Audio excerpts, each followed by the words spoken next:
はい、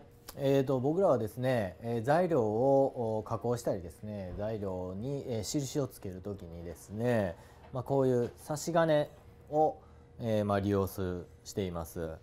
で、もう一番一般的にですね、僕らが使うね、差し金はですね、こちら側に、日本の独特のメモリが、刻まれてまして、裏にですね、同じ寸法で書かれている部分と、それから、こちらにですね、ルート2倍されたね、メモリがこう刻まれている、そういうものを使っていきます。で、特徴はですね、この形状にちょっとありましてですね、これをちょっとアップでいくと、はい、こういうふうなね、断面に、はい、なってるやつと、だからこれごめんなさい、これね、これがこういうふうに断面になって、はい、こういうふうになってる断面のやつが拡大してこれになりますね。はい、でもう一個ね、このように、完全にね平たいやつがの形状になってる、こっちねなってるやつと、2つ大きく2つに分けることができます。でこれはどういうことかというとですね、はい、でこちらを使う時はですね、こういう墨差しね、ここにインクをつけて、これまで液体をつけてですね、実際にこうマークしていきますんで、少しですねここにこう隙間ができるということになりますね。でこれを使ってこう書いてですね、この液体が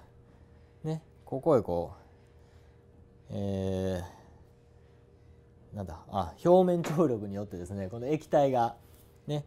差し金の下へずっと入っていかないように、空間をね作ってあるということになります。はい、で逆にですね、こういう差し金を使ってこう鉛筆でこう印をつけていこうとすると、今度はこの隙間がですね、鉛筆使う時にはこう鉛筆がこう中へ入っていってしまうようなことになりますんで、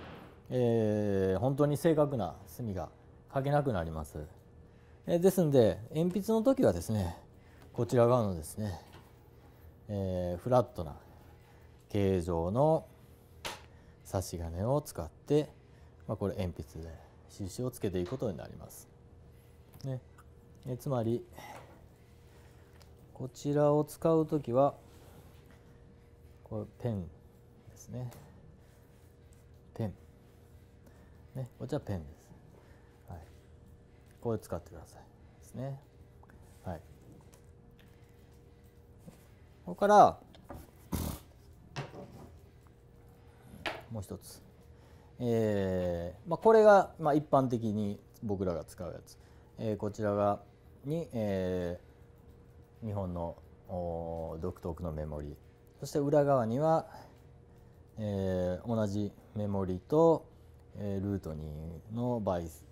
かけた、数字がここにあります。でもちろんね、こういうふうに、ミリメーターでね作られた差し金も、きちっとあります。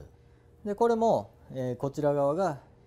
ミリメーターで作られてまして、その裏側も、ミリメーターと、ルート2倍した数字が書かれています。はい、それから、こちらは、日本の、独特の、メモリ、ね、が刻まれてて、さらにこの裏側も同じ、ね、メモリが刻まれている、そういうやつもあります。で今度これはこちらはミリメーター、ね、で刻まれてまして、で反対はね、こっちですと日本の独特のメモリが刻まれている、ね、はい、そういう、いろいろですね、使い分けていくために、いろんな種類がね、存在しています。